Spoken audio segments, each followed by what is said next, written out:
Well, okay then, smarty pants. If we're not supposed to pay flat rate, you just tell us a better way to do it. I've not seen anything better yet. Seriously? Okay, let me be very clear about something for all of you. First things first, when I talk about flat rate, I am talking about a pay system where the technician only gets paid when they turn hours, okay? I'm not talking about hybrid pay systems. I'm not talking about hourly pay systems. I'm not talking about any of that. I'm talking about straight commission. The only way you get paid is if you produce revenue. And I have a problem with that. I'm not going to lie to you. I absolutely have a problem with that. And I'll tell you why. It's because as business owners, our responsibility is to make sure that our facility is busy. We have plenty of work to do. It is efficient. It is productive. It is effective. In some ways, our staff contributes to that. But for instance, if you have a shop full of guys that are turning subpar hours, it is not a technician problem. It is not. It's usually a front counter problem, if you want to know the truth. It's usually an owner problem, if you really want to know the truth. I mean, let's be real. Every problem in the shop is an owner problem. There's no way we're going to get around that. But I guess my point is that, like, when we talk about pay systems, I don't have a problem with a hybrid pay system.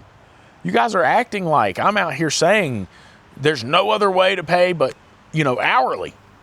No, I'm saying that I'm okay with some type of production bonus. I'm okay with some type of compensation system that allows your team to make additional dollars and additional money based off the work that they produce. I think that's wonderful. I think they should be rewarded for their hard work. But I don't think that if the shop is slow, they shouldn't be able to pay their bills or feed their family. That's wrong. I mean, seriously. Like, no other business does that. I think it's ridiculous, okay? I think it's ridiculous. So how do I pay? Typically, I pay hourly. And so those pay rates might start at a base of, for a GS or something like that, mid to high 20s. If we're going up in the pay scale, right? Like, so as the build hours increase, we're going to increase the hourly rate for the whole 40 hours. People say, what about overtime? I don't want my guys working overtime. Okay? Like, I think about the time that I want to spend with my family too. I have no interest in working overtime. I get a lot of people are super motivated by money, and I'm a huge believer that money is not an intrinsic motivator. I think that we're motivated by the things that money gets us. And what money gets me is freedom to be able to spend time with my family. And I want my team to have the ability to do that. I don't want to be working overtime. I don't want everybody working a ton of hours. That's not cool. And so as they work, their hourly rate for the whole 40 hours, as their build hours increase, that number increases what they're paid per hour. And when we set it up, it's set up to try and maintain about a 30% technician cost across the board. And as we get up into the higher hours, because there's more parts associated with it, that number gets above the 30% labor cost for techs, and that's okay because we have part income and it's helping balance this out. But the goal is to make sure our team makes really good money and it's balanced. It's not that one week I made $250 and one week I made $4,000. It's that I have consistency and I can depend on my paycheck and I can plan around my paycheck. Is it perfect? No, it's not. There are issues with it, and we have struggled with different aspects of it. Do we pay for open jobs? Do we not pay for open jobs? There's a lot of complexities to it. But at the end of the day, I feel a lot better knowing that my team is going to get a paycheck that they can pay their bills with and they can care for their family no matter what happens. It snows. There's a hurricane. They can't work. I can make sure they're taken care of. At the end of the day, as employers, that is our job. That's what we're supposed to do. We're supposed to take care of our people. I get it. It takes profit to do that. It doesn't mean that you have to get ugly and nasty and try and find conniving and manipulative ways to make a profit. Now, a lot of dealership guys commenting. I'm going to tell you something.